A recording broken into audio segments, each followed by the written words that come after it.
Bien, amados hermanos, continuando con el estudio de este evangelio que estamos llevando, el evangelio de Juan, y ya estamos en el capítulo 3. Y el día de hoy veremos también un texto que es de gran relevancia, hermanos.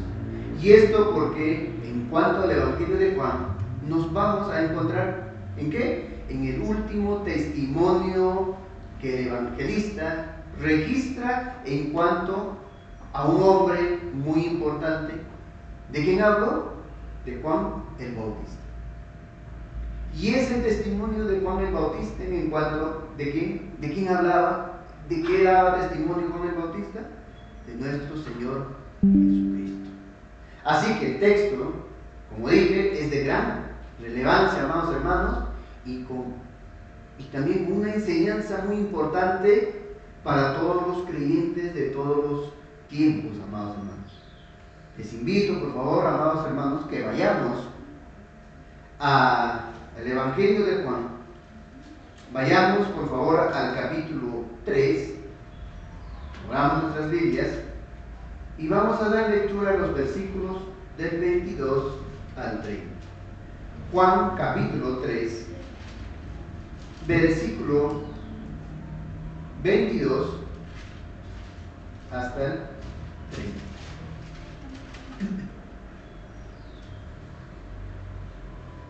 Dice la bendita palabra del Señor. Juan capítulo 3, versículo 22 al 30. Después de esto, Jesús vino con sus discípulos a la tierra de Judea y estuvo allí con ellos y bautizaba. Juan bautizaba también en Enón, junto a Salim, porque había allí muchas aguas y venían y eran bautizados, porque Juan no había sido aún encarcelado.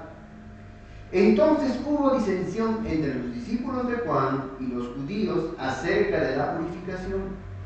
Y vinieron a Juan y le dijeron: Rabí, mira, el que estaba contigo al otro lado del Jordán, de quien tú diste testimonio, bautiza y todos vienen a él.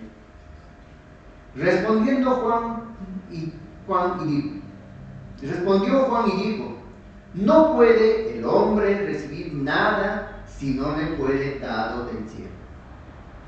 Vosotros mismos me sois testigos de que dije: yo no soy el Cristo, sino que soy enviado delante de él.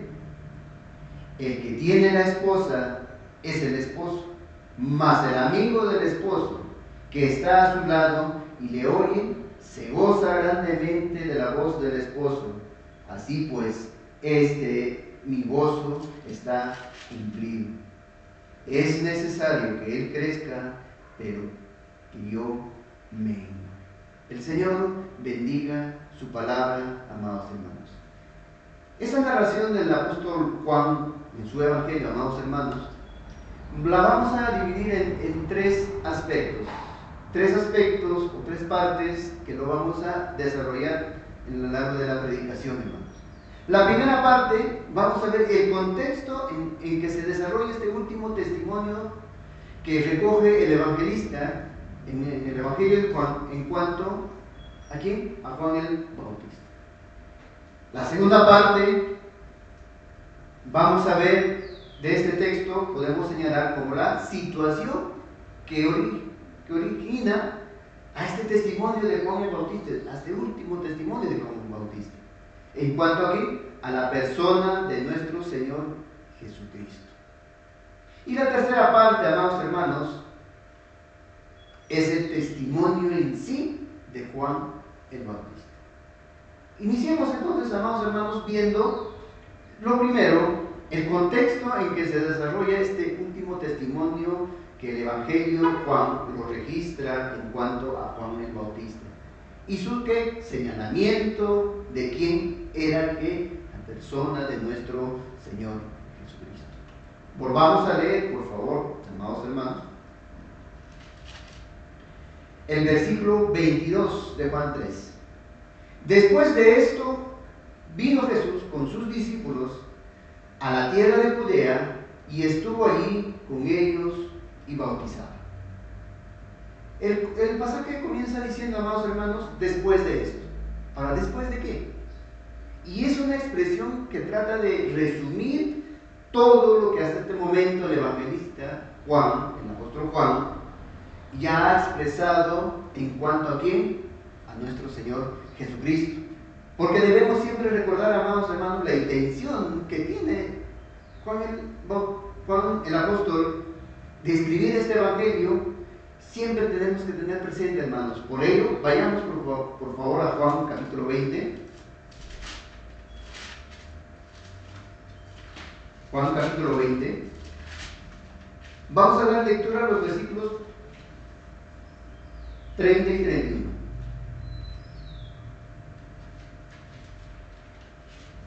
Dice, Juan capítulo 20, versículos 30 a 31. Hizo además Jesús muchas otras señales en presencia de sus discípulos, las cuales no están escritas en este libro. Pero estas se han escrito para que creáis que Jesús es el Cristo, el Hijo de Dios, y para que creyendo tengáis vida en su nombre. Así que, amados hermanos, todo el Evangelio de Juan tiene una intención, y cada parte del Evangelio, amados hermanos, debemos verla a la luz de esta intención que tenía el apóstol Juan. Cuando se inicia este pasaje diciendo, después de esto, habla de todo lo que ya el apóstol Juan nos ha enseñado en cuanto a nuestro Señor Jesucristo, en cuanto a su obra, en cuanto a su persona también.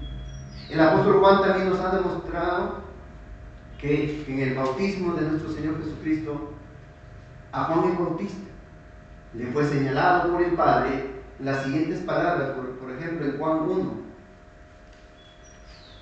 Juan capítulo 1, versículo 33.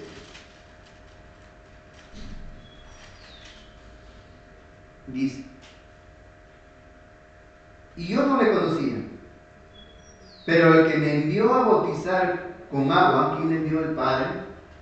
Aquel me dijo, sobre quien veas descender el Espíritu y que permanezca sobre él, ese es el que bautiza con el Espíritu Santo.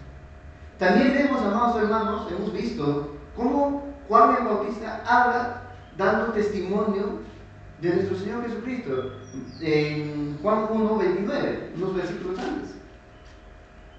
Dice, el siguiente día vio Juan a Jesús que venía a él y dijo, he aquí el Cordero de Dios que quita el pecado del mundo.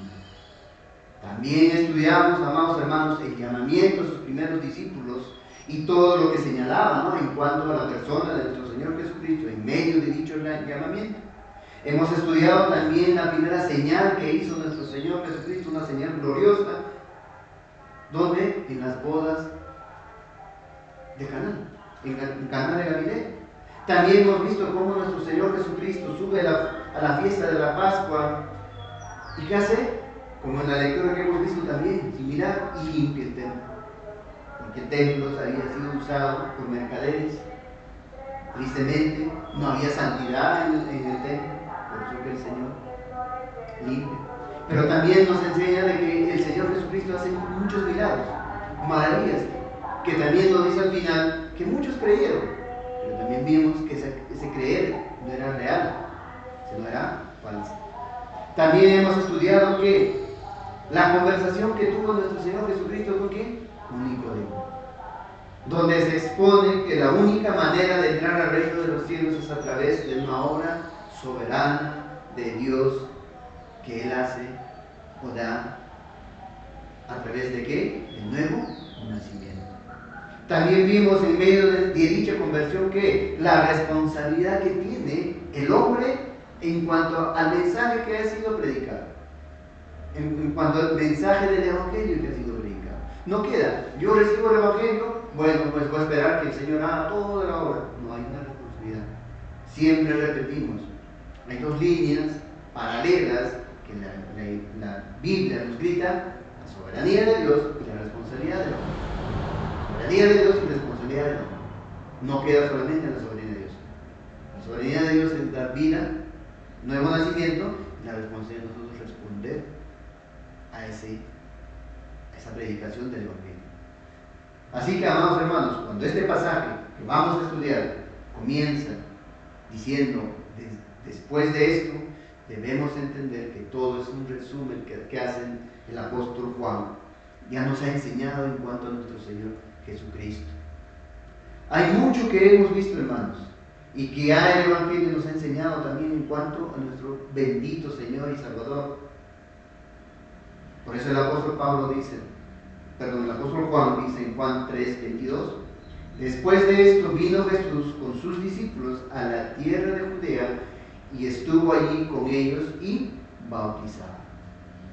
Y eso nos señala es que habiendo salido de Jerusalén, hermanos, fueron a los distritos adyacentes, rurales podemos decir, que se encontraban cerca de Jerusalén. Y se nos señala que en el versículo 22 que el Señor Jesucristo estaba con sus discípulos. ¿Pero qué más hacían? Dice que bautizaban. Lo más probable, amados hermanos, que este bautismo que se estaba aplicando por los discípulos del Señor Jesucristo pues una continuación del bautismo de Juan el Bautista que él estaba desarrollando en su ministerio. Es decir, el bautismo del arrepentimiento. Un bautismo que impulsaba a las personas a ¿qué? A ver primeramente su condición pecaminosa y la necesidad de volverse a Dios. ¿Ese era el ministerio de Juan el Bautista? Sí. Y esto podemos decirlo, amados hermanos, porque el Evangelio de Mateo, por ejemplo, nos enseña cómo el Señor Jesucristo inicia su ministerio y lo hace con el mismo mensaje de Juan el Bautista. Vayamos por favor a Mateo, no pierdan Juan 3, Mateo capítulo 4, versículo 17.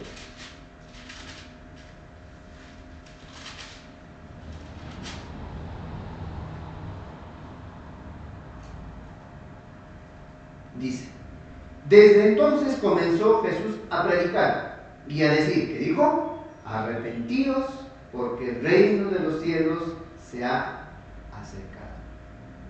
Este es el mismo mensaje, amados hermanos, de Juan el Bautista, que pregonaba, que gritaba, que predicaba, hermanos, y que se enfatizaba en cuanto a su bautismo, hermanos.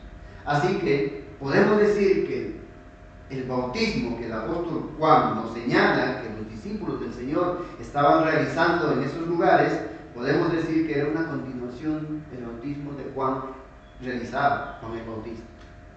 Una invitación ¿a qué? Al arrepentimiento. Un señalamiento de qué? De la condición de pecado que tenía cada uno. Pero nos atrevemos a señalar también, hermanos, que dicho bautismo que los discípulos de nuestro Señor Jesucristo estaban desarrollando, ya se empezaba a señalar una vinculación ya con nuestro Señor Jesucristo. Por supuesto que sí, hermanos, porque el bautismo que ahora realizamos es un señalamiento de la unión que estamos con Cristo. Adelantémonos al capítulo 4, hermanos, y leamos los dos primeros versículos del capítulo 4 de Juan, porque se nos enseña algo en cuanto a ese bautismo. Juan capítulo 4, versículo 1 y 2 dice: cuando pues el Señor entendió que los fariseos habían oído decir, Jesús hace y bautiza más discípulos de Juan, aunque no bautizaba sino sus discípulos. Estos dos versículos del capítulo 4, hermanos, capítulo 4 de Juan, nos muestra lo siguiente: que Jesús mismo no aplicaba dicho bautismo. Eso tenemos que tener claro. Sino sus discípulos, porque el bautismo que el Señor Jesús aplicaría sería ¿qué? El bautismo del Espíritu Santo. Y ya que también había anunciado y también esas palabras que recoge el apóstol Juan en Juan capítulo 1, versículo 33. Juan capítulo 1, versículo 33 dice: y yo no le conocía, Pero el que me envió a bautizar con agua, aquel me dijo, sobre quien veas descender el Espíritu y que permanece sobre él, este es el que bautiza con el Espíritu Santo. Así que entonces, hermanos, la primera cosa que nos enseña estos dos versículos que acabamos de leer de Juan capítulo 4, en cuanto a lo que estaba sucediendo y que nos narra Juan 3:22, es que ese bautismo no lo aplicaba el Señor Jesucristo, sino que ¿quiénes? Sus discípulos. Y lo otro que nos enseña estos dos primeros versículos de Juan 4, 1 y 2, es que nos muestra que la fama de nuestro Señor Jesucristo, hermanos, estaba ya extendiéndose, estaba creciendo. Y esto es importante entender, hermanos. Había ya crecido tanto que empezó a, dice que, a eclipsar, a menoscabar la fama de quién? De Juan el Bautista. En el desarrollo que vamos a ver, hermanos, vamos a ver, aún sus discípulos de Juan el Bautista tuvieron envidia, celo, y le fueron a reclamar a Juan el Bautista. Y eso trae una enseñanza importante para nuestra vida como creyentes, hermanos. Y esto es relevante, amados hermanos, cuando entendemos la inmensa fama que tenía el Bautista. Esto lo vimos cuando estudiamos, por ejemplo, Juan capítulo 1. Vimos que aún el Sanedrín había enviado un grupo de personas, ¿para qué? Para que interroguen, ¿no?, a Juan el Bautista. Tenían la inquietud de que Juan el Bautista quizás era el Cristo prometido. En el Evangelio de Mateo, hermanos, nos señala lo siguiente. Mateo capítulo 3,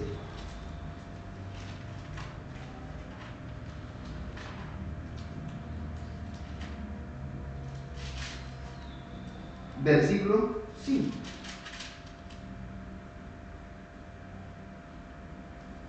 Y salía a él Jerusalén y toda Judea y toda la provincia del alrededor del Jordán. ¿Hablando de quién?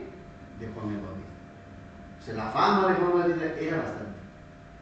Pero en estos momentos dice también que leímos Juan 4, 1, 2, que la fama de Cristo estaba creciendo. Mostrando entonces el texto que acabamos de leer, hermanos, la fama que tenía Juan el Bautista.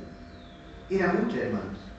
Y podemos señalar que las mismas palabras también que nuestro Señor Jesucristo en cuanto a Juan el Bautista, por ejemplo, en Mateo capítulo 11. Vayamos por favor un momento a Mateo capítulo 11,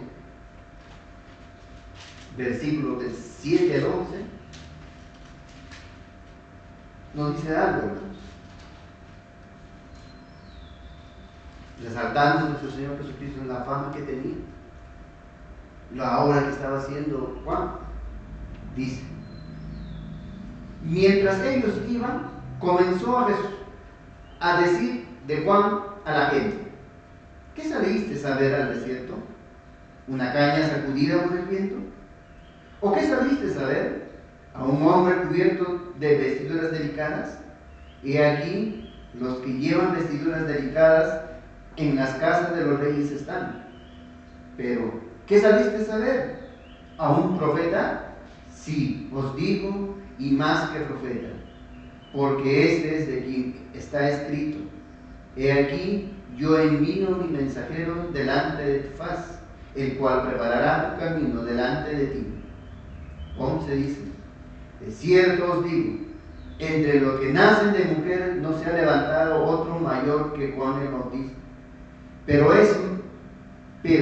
él, más pequeño del reino de los cielos, mayor es que él. Aún nuestro Señor Jesucristo resalta, hermanos. Así que entonces Juan el Bautista era una persona de gran fama. Eran unas personas que habían colocado sus ojos sobre él y mucha gente iba a él. A Juan el Bautista se le consideraba como un profeta, y eso que pues no, por el largo de 400 años no había sido levantado un profeta en el pueblo de Israel. Por todo ello, Juan el Bautista era conocido por todo Jerusalén, por toda Galilea. El mismo Herodes, también tetrarca de Galilea, le escuchaba con temor. Por ejemplo, en el Evangelio de Marco, hermanos, Marco capítulo 6, nos narra lo siguiente.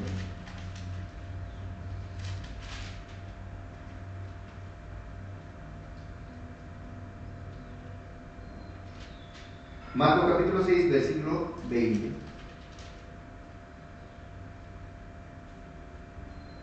Porque Herodes tenía a Juan, sabiendo que era varón justo y santo, y le guardaba a salvo, y oyéndole se quedaba muy perplejo, pero le escuchaba de buena gana. Así que podemos decir entonces, hermanos, que Juan el Bautista era un hombre pues extraordinario, que tenía una fama grandiosa, pero su ministerio que estaba haciendo estaba empezando a ser eclipsado por el ministerio de nuestro Señor Jesucristo. Por favor, volvamos a Juan capítulo 3. Ahora leemos el versículo 23.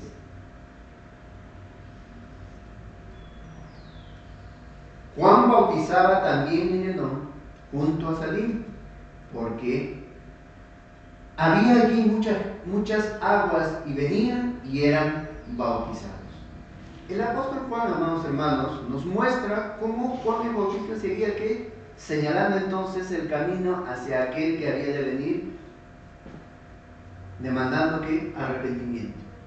¿A quién estaba llevando a la gente? A Cristo. Es decir, le estaba haciendo ver su conciencia del pecado que eran, los pecadores que eran. Les estaba señalando acerca de la necesidad del arrepentimiento del pecado. Y también vemos, amados hermanos, que se estaba cumpliendo el ministerio que había sido profetizado, que Juan el Bautista estaba cumpliendo. Vayamos por favor también a Malaquías, el último libro del Antiguo Testamento.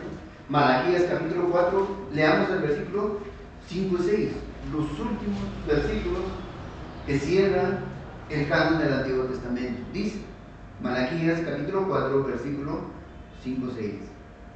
He aquí, yo os envío el profeta Elías antes que venga el día de Jehová grande y terrible.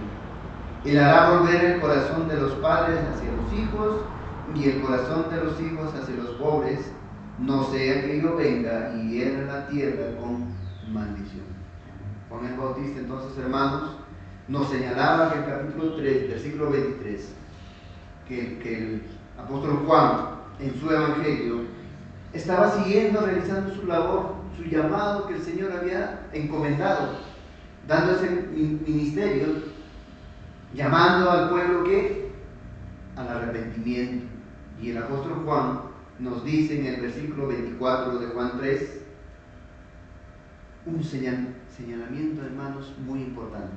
Juan 3, versículo 24. Porque Juan no había sido aún encarcelado. O sea, aún no había sido encarcelado. Ahora, ¿cuál es la importancia de esta indicación que nos da el apóstol Juan en el versículo 24? La importancia, amados hermanos, radica en que el apóstol Juan escribió su evangelio tiempo después de que ya los evangelios sinópticos, Mateo, Marcos y Lucas, ya estaban circulando en las iglesias. Y dichos evangelios parecieran indicar que el arresto de Juan el Bautista se dio casi inmediatamente después del bautismo de nuestro Señor Jesucristo. Si nosotros solamente nos quedamos y leemos, por ejemplo, en Mateo capítulo 4, versículo 11 al 12, podemos entender que pareciera inmediatamente del bautismo Juan el Bautista fue encarcelado.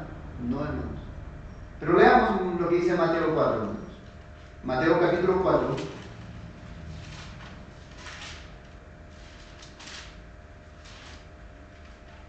Versículo 11 y 12.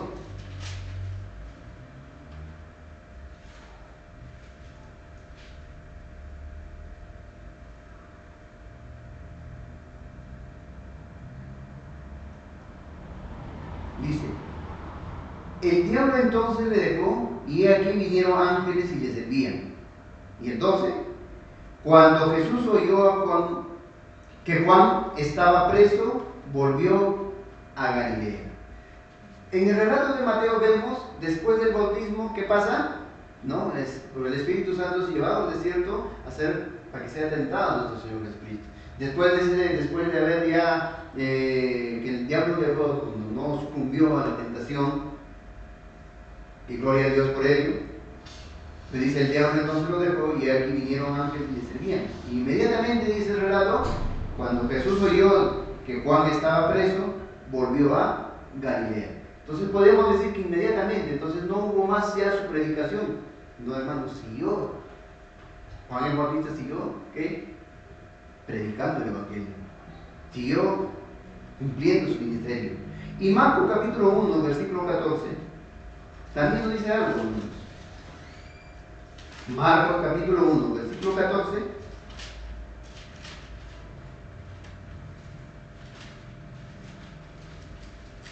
Nos dice, dice, después que Juan fue encarcelado, Jesús vino a Galilea predicando el Evangelio del reino de Dios.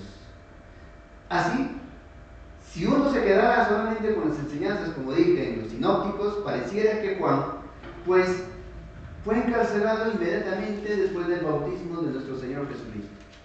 Pero el apóstol Juan, hermanos, nos quiere enseñar que hubo un tiempo donde los dos ministerios se juntaron. El ministerio de Juan el Bautista y el ministerio de nuestro Señor Jesucristo. Y nos trae uno de los testimonios más hermosos que todo cristiano debería entender en pos del significado de su vida, hermanos.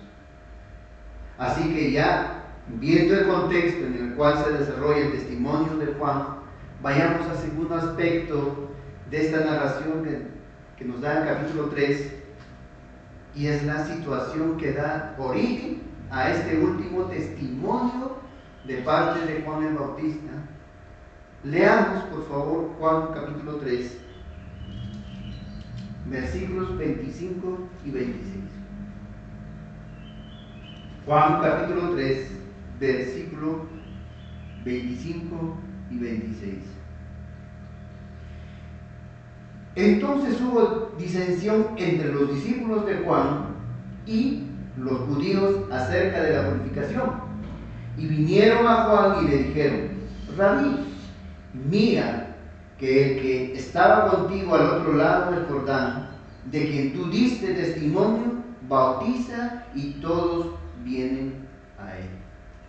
Pareciera, amados hermanos, que el versículo 25 y 26 no se relacionan con el tema del versículo 25. Nos dice que hubo una disensión, dice, entre los discípulos de Juan el Bautista, y unos judíos en cuanto al tema de ¿qué? De la purificación.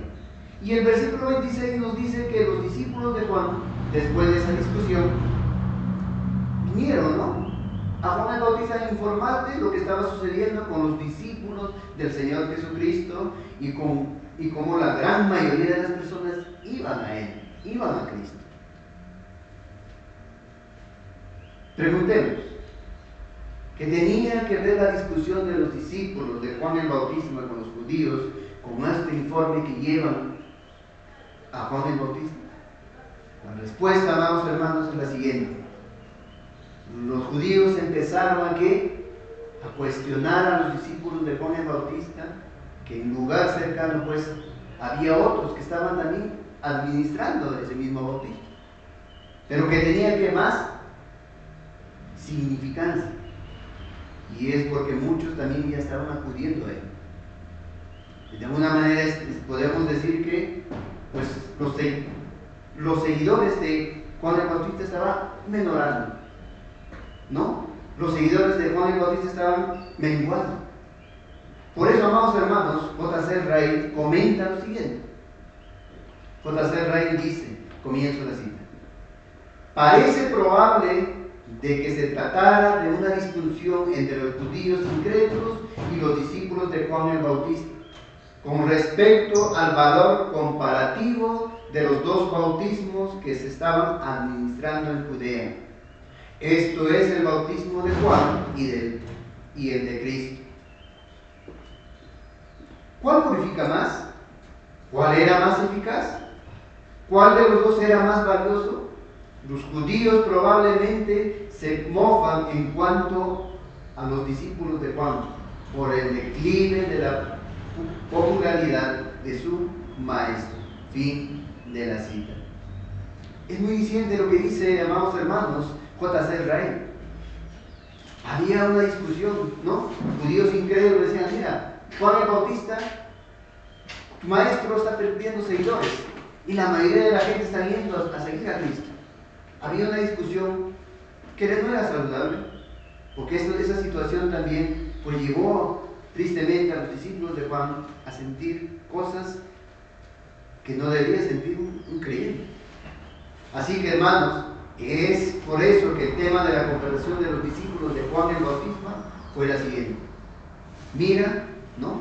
Mira que el que estaba al otro lado del Jordán, de que tú diste testimonio, bautiza y todos vienen a él.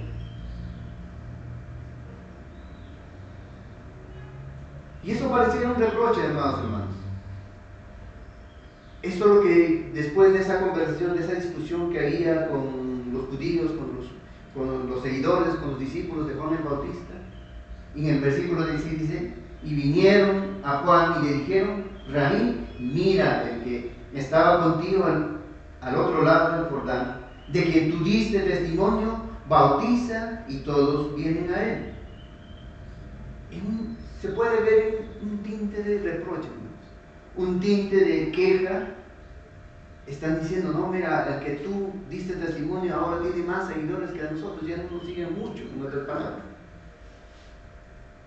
Y vemos que ni siquiera le dice: es el Señor Jesucristo, el Cordero de Dios que quita el pecado del mundo, está bautizando a más personas, tiene más seguidores, ni siquiera pronuncian el nombre del Señor. Estaban ¿qué? Y nos hace ver esto, hermanos, nos muestra un resentimiento. Estaban resentidos porque la gran cantidad de personas iban a dicho bautismo, despreciando de una forma u otra el bautismo de los que los discípulos de Juan aplicaban, hermanos.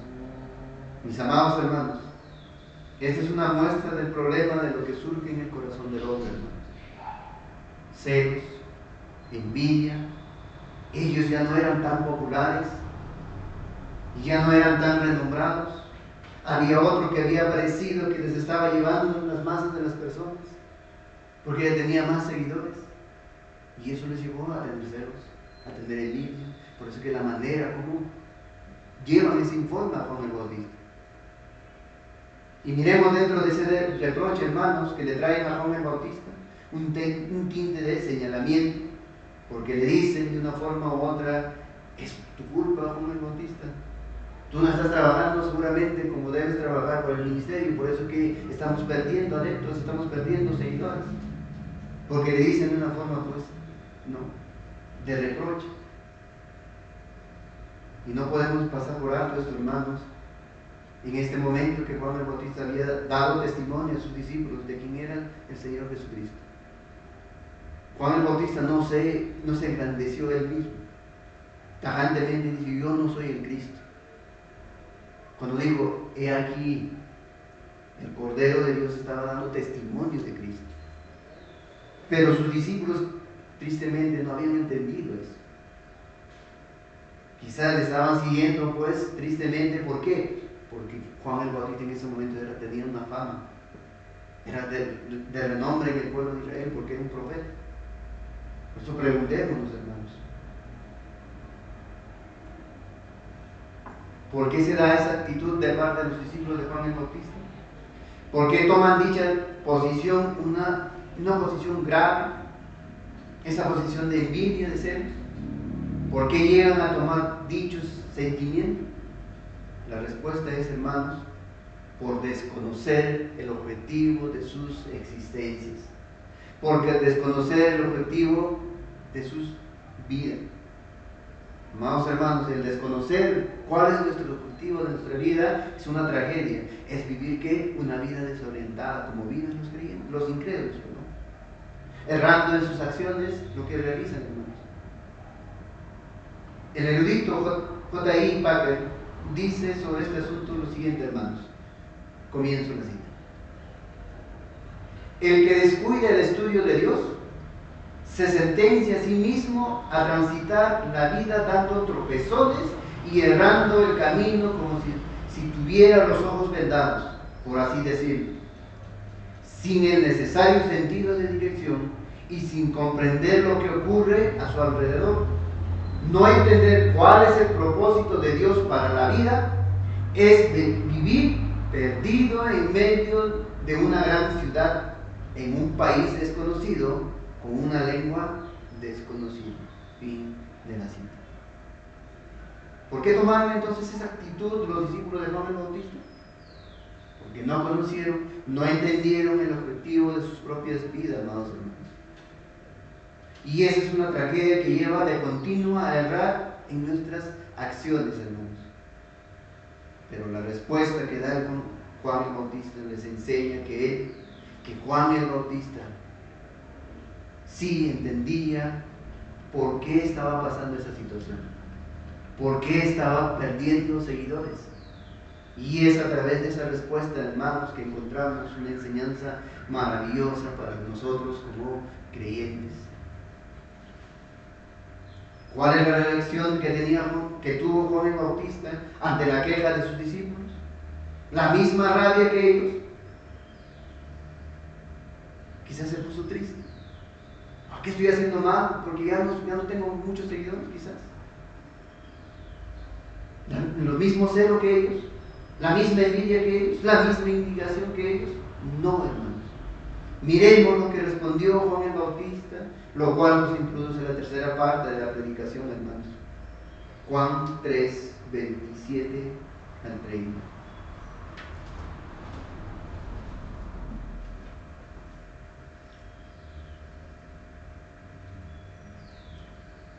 Juan 3, 27 al 30. Después de que vinieron sus discípulos, del 26 leemos, hermanos, por favor, dice: y vinieron a Juan y le dijeron: Rabí, mira que el que estaba contigo al otro lado del Jordán. Ahí nada más vemos como un tinte de reproche, hermanos. Pues si no he dicho, el Señor que tú dijiste que era el Cordero de Dios que quita el pecado, ¿no? Más bien se hubieran alegado. Pero que dijeron, el que estaba al otro lado del Jordán, de quien tú diste el testimonio, bautice y todos vienen a él. Y Juan responde, hermanos. Respondió Juan y dijo: no puede el hombre recibir nada si no le fuere dado del cielo. Vosotros mismos me sois testigos de que dije: yo no soy el Cristo, sino que soy enviado delante de él. El que tiene la esposa es el esposo, mas el amigo del esposo que está a su lado y le oye, se goza grandemente de la voz del esposo. Así pues, mi gozo está cumplido. ¿Y con qué termina, hermanos? Es necesario que él crezca, pero que yo me. ¿Qué respuesta, amados hermanos? Dentro de esta respuesta hallamos verdades en cuanto que cuando nosotros nos arraigamos en nuestro corazón a la luz de la Escritura, a la luz que nosotros vayamos aprendiendo, hermanos, entendemos el objetivo de nuestra vida en esta tierra. Veamos la respuesta que les da a sus discípulos Juan el Bautista. Nuevamente veamos el versículo 27. Respondió Juan y dijo: no puede el hombre recibir nada si no le fuere dado del cielo. ¿Y saben lo que significa esta confesión? Eso es lo que dijo Juan, hermanos. Eso es tener claro algo en cuanto a nuestras vidas. Que Dios es soberano, hermanos. Que Dios es soberano y que Él tiene un objetivo en cuanto a nuestras vidas. Él está en control de nuestras vidas. Situaciones que pasemos, Él está en control de nuestras vidas y tiene un propósito. Podríamos decir y parafrasear lo que dijo Juan el Bautista de la siguiente manera, hermanos: mis amados discípulos, ¿por qué están celosos? No puede el hombre recibir nada si no le fuere dado del cielo. Lo que está sucediendo os es porque es el plan soberano de Dios y está cumpliendo. Ahora leamos el versículo 28. Vosotros mismos me sois testigos de que dije, yo no soy el Cristo, sino que soy enviado delante de Él. Mucho, como ya hemos visto y reiterado, amados hermanos, muchos, debido a la fama que tenía Juan el Bautista, lo habían asociado con aquel que vendría, con aquel que estaban esperando, con el ungido de Dios, con el Cristo, con el Rey que venía. Pero en este Evangelio, en el mismo Evangelio, ya hemos visto que Juan el Bautista rotundamente negó, dijo que yo no soy el Cristo. Vayamos por favor a Juan 1, versículo 20. Vemos que Juan el Bautista tajantemente desde el principio dijo, yo no soy el Cristo. Pero tristemente muchos asociaron, creyeron que él era el Cristo. Juan capítulo 1, versículo 20.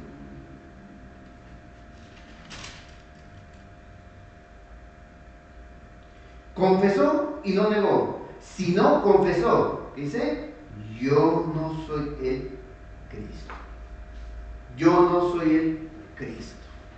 Juan el Bautista era solo que el servidor de aquel que había de venir. Él era el siervo de aquel que había de venir. ¿Pero qué siervo? ¿Qué servidor, hermanos? Aquel que había sido ¿qué? Profetizado. Juan el Bautista entendía esto, entonces por eso leemos en Juan 1, 23.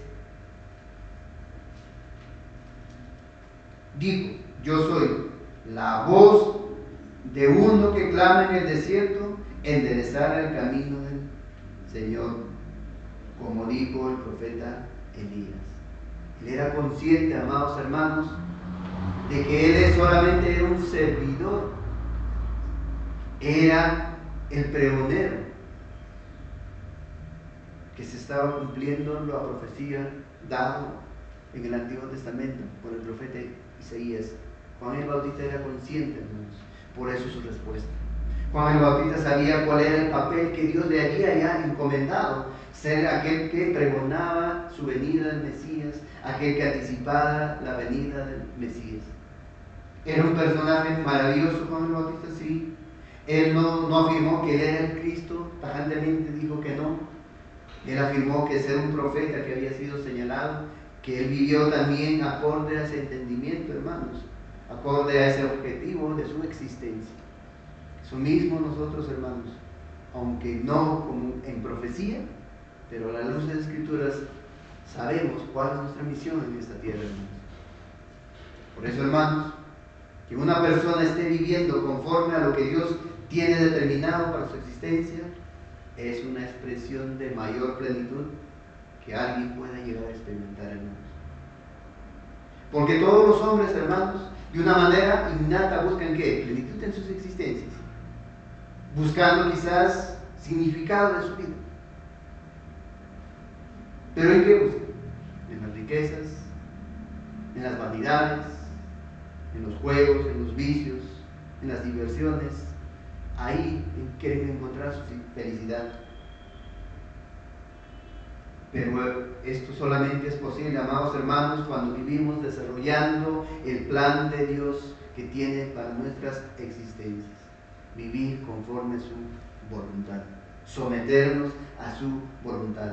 Y a través de esta ilustración, hermanos, Juan el Bautista expone el gozo que él sentía al conocer lo que estaba aconteciendo.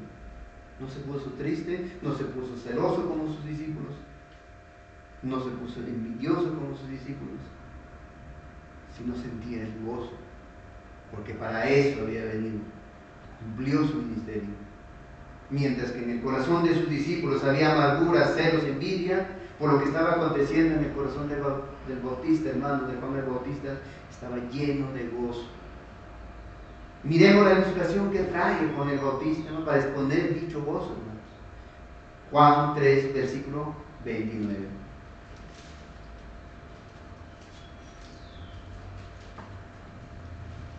El que tiene la esposa es el esposo, mas el amigo del esposo que está a su lado y le oye, se goza grandemente de la voz del esposo. Así pues, mi gozo está cumplido.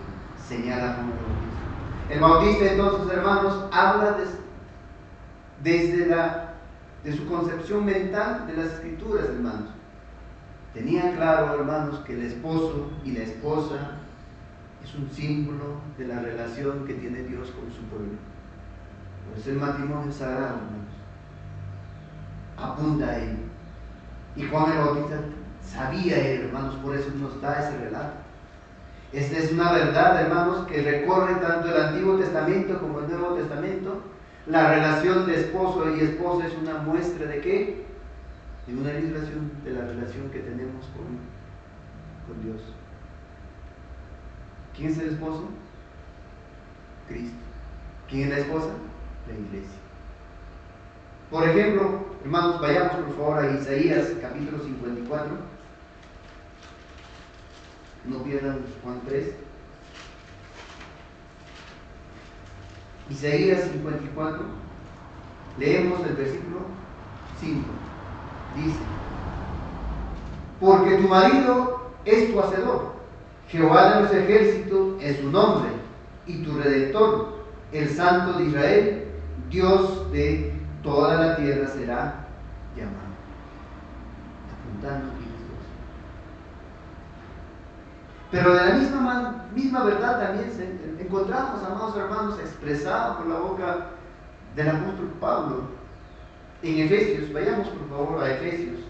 Efesios capítulo 5. Efesios capítulo 5, versículo 21 en adelante.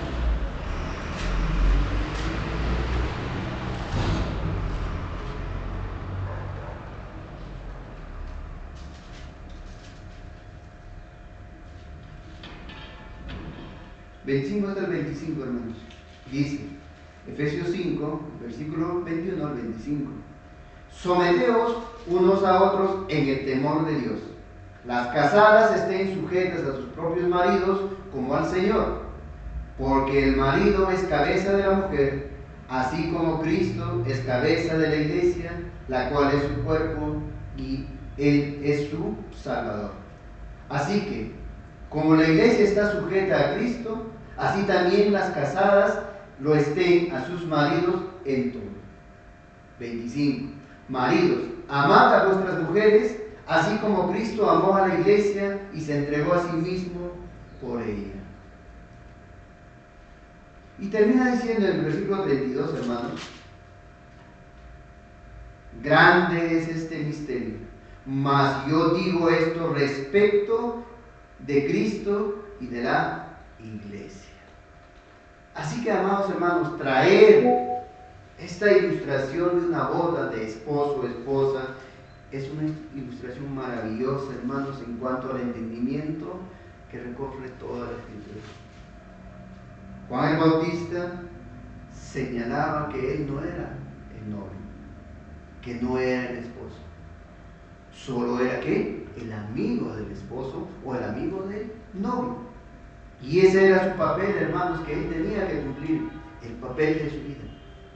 El papel que Dios ha dado, su misión que le había dado, que reunir al novio con su novio. Y cuando lo hacía eso, se alegaba. Y cuando vio ese informe, aunque era de reproche, aunque era de celos, de envidia, él se gozó. Porque era su misión y se estaba cumpliendo lo que su misión había hecho. La gente estaba yendo a Cristo. La esposa estaba yendo a Cristo. Porque el papel del amigo, del novio, en una boda era que traer a la novia hacia el esposo. Pero una vez que se ha cumplido esa misión, una misión que era visible, una misión relevante, hermanos, de ese papel que tenía el amigo del novio, una vez cumplido esa misión, su papel había acabado. El amigo del novio estaba con un gozo pleno de haber cumplido la misión que Dios le había mandado.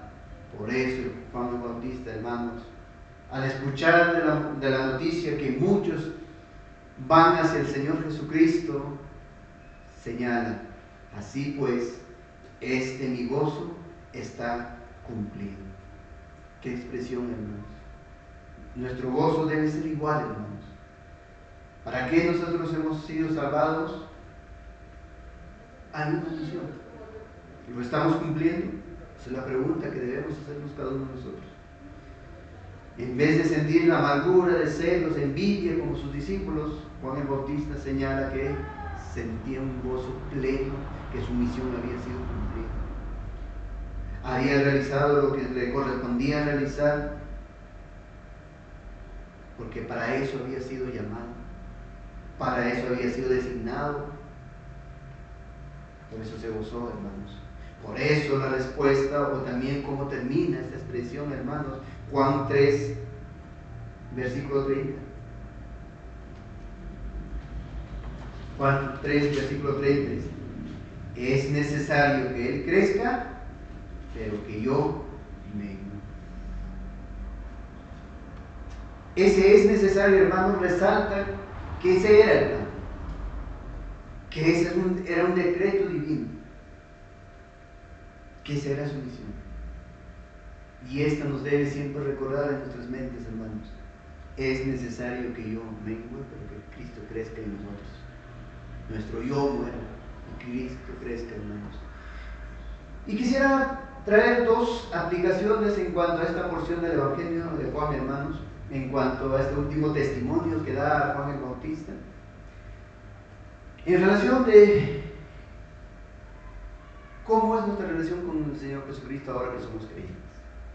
Y la primera aplicación, hermanos, es directamente una relación con la pregunta, si la entendemos: ¿cuál es el ministerio que debemos desarrollar en nuestra vida?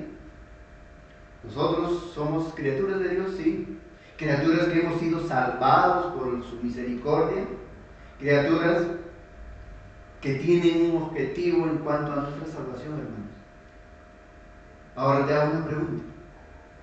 ¿Te sorprendería que te dijera que al final de cuentas el objetivo de nuestra existencia no es muy diferente al objetivo de la vida de Juan el Bautista? No quiero que me malinterpreten, hermanos. Tú y yo no somos profetas, eso sí. No hemos sido anunciados por una revelación, no. Pero el ministerio de tu vida, de mi vida, de una forma u otra tiene el mismo objetivo del ministerio de Juan el Bautista, hermanos: pregonar el Evangelio. Unir al novio con la novia, llevar a las personas hacia nuestro Señor Jesucristo. ¿Para qué? Para que se unan a Él, para que sean salvas a través de creer ¿de quién? ¿En quién? En nuestro Señor Jesucristo, que es la provisión. El apóstol Pedro, hermanos, en Primera de Pedro, vayamos por favor.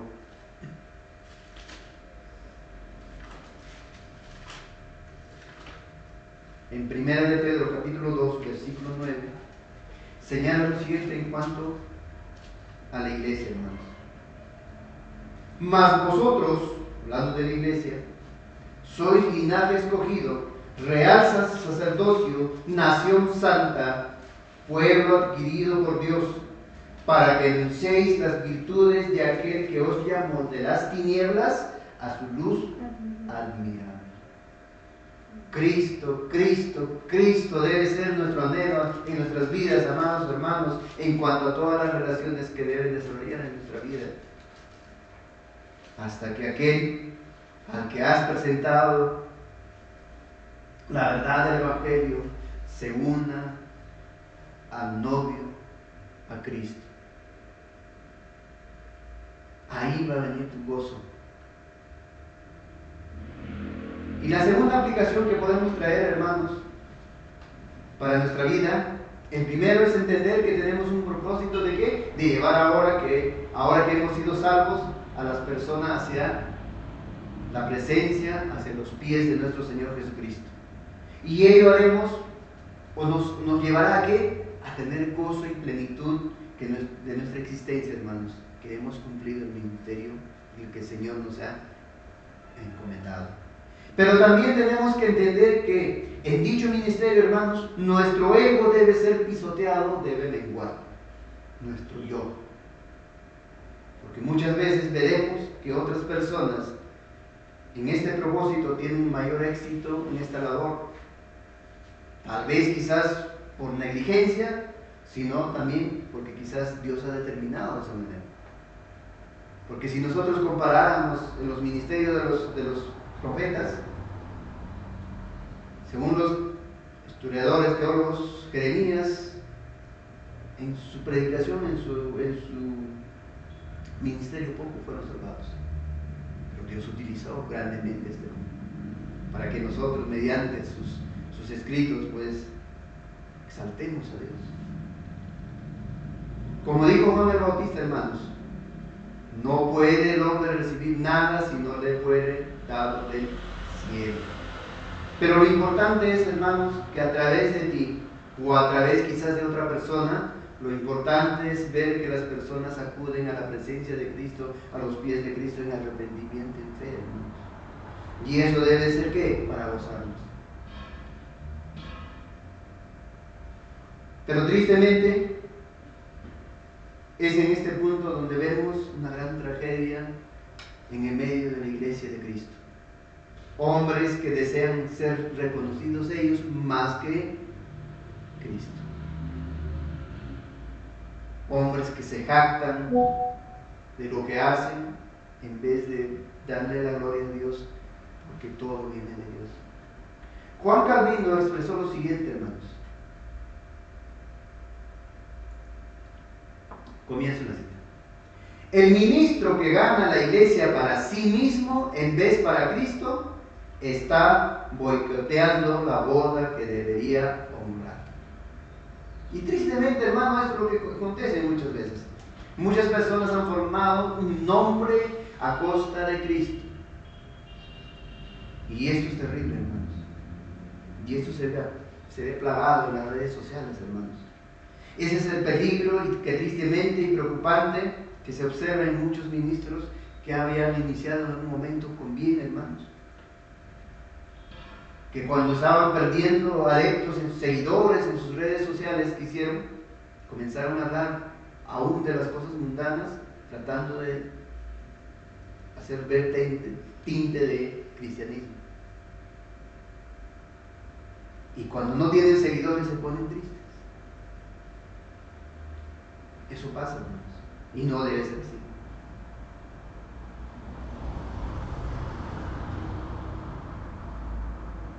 Es una gran tragedia, amados hermanos.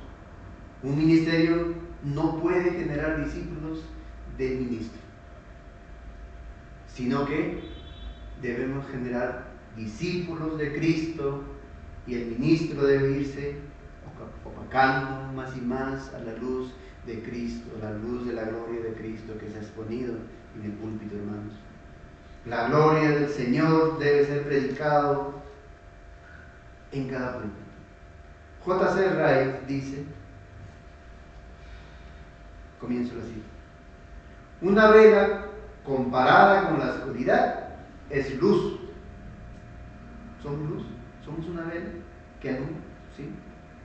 Pero mira cómo dice: pero la misma vela comparada con el sol es una pobre chispa insignificante. Y eso debe ocurrir, hermanos, cuando nosotros prediquemos el Evangelio.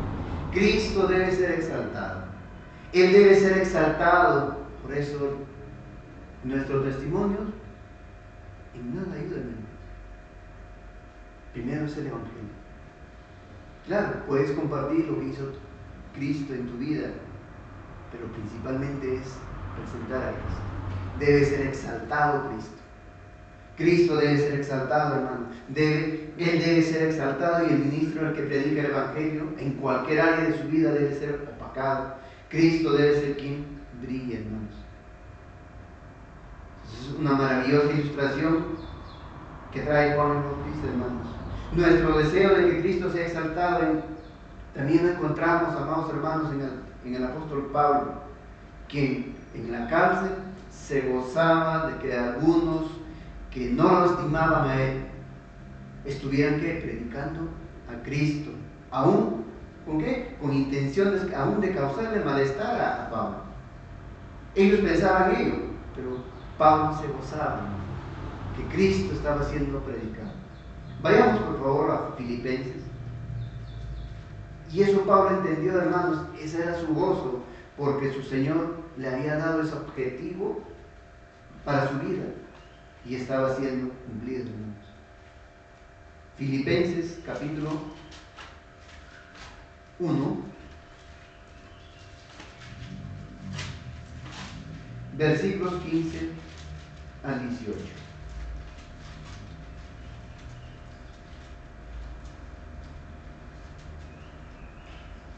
Dice: algunos a la verdad predican a Cristo por envidia y contienda, pero otros de buena voluntad.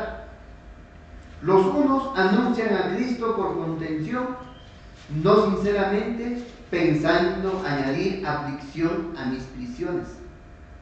Pero los otros por amor, sabiendo que estoy puesto para la defensa del Evangelio. ¿Qué pues? ¿Qué pues? Que no obstante, de todas maneras, o por pretexto o por verdad, Cristo es anunciado, y en esto me gozo y me gozaré aún. Amados hermanos, conocer cuál es nuestra labor en este mundo nos posiciona en el lugar correcto, hermanos, y es un lugar de humillación. La humildad, hermanos, llegar a expresar lo que el Bautista termina expresando en sus últimas palabras que el apóstol Juan trae en su Evangelio, entendiendo cuál era su propósito. Se gozó en ese informe, aunque sus discípulos llevaron ese informe con reproche, con celos, con ira. Llevaron ellos, hermanos, pero cuando escuchó Juan el Bautista se gozó. Se gozó porque era su misión ello y se estaba cumpliendo. Es necesario que Él crezca, pero que yo mengue. Juan 3:30, hermanos, con esa última expresión cierra su expresión Juan el Bautista. Esta frase de Juan el Bautista, convertirse en la prueba de la transformación de su ser, hermanos, un ser más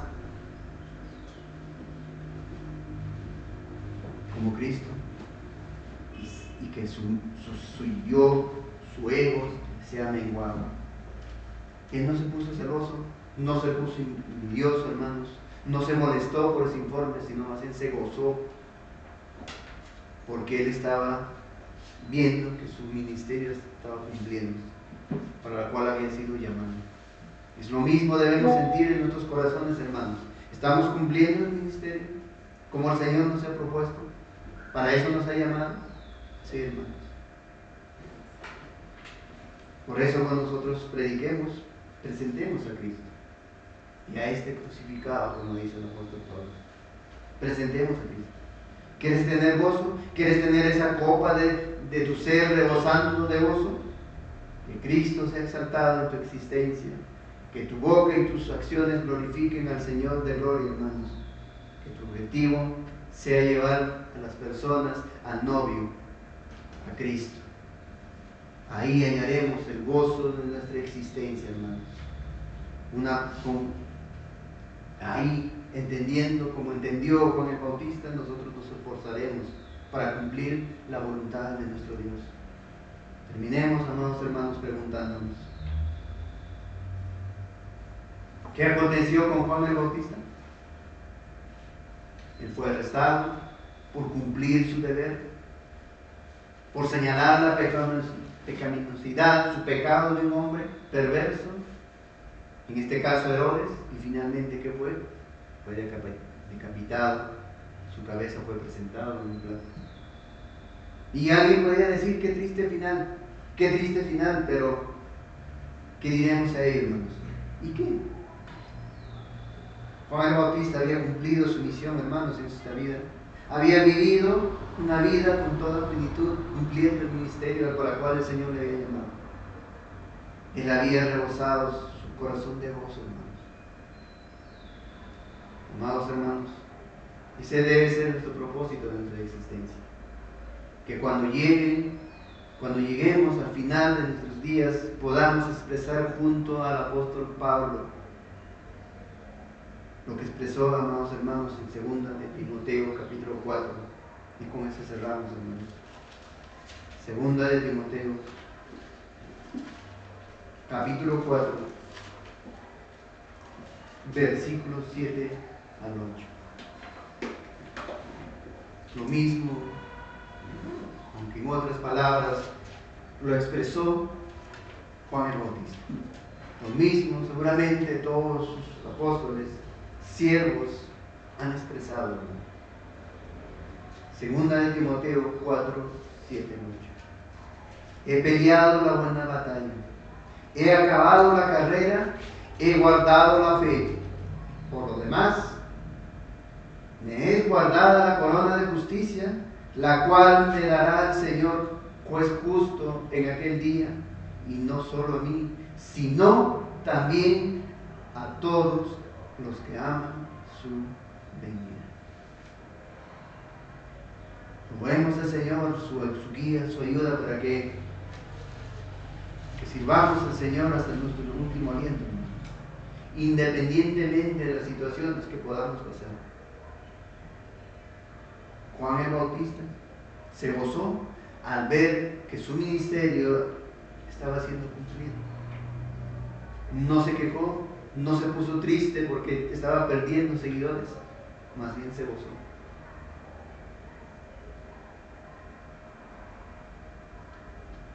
He peleado la buena batalla, he acabado la carrera, he guardado la fe. Por lo demás, me es guardada la corona de justicia, la cual me dará el Señor, pues justo en aquel día, cuando en su segunda venida, hermanos. Y no solo a mí, sino también a todos los que aman su venida. ¿Amamos la venida de Cristo? ¿Anhelamos la venida de Cristo? Creo que sí, hermanos. Y gloria a Dios por eso, hermanos. El Señor les bendiga, amados hermanos. Vamos a orar.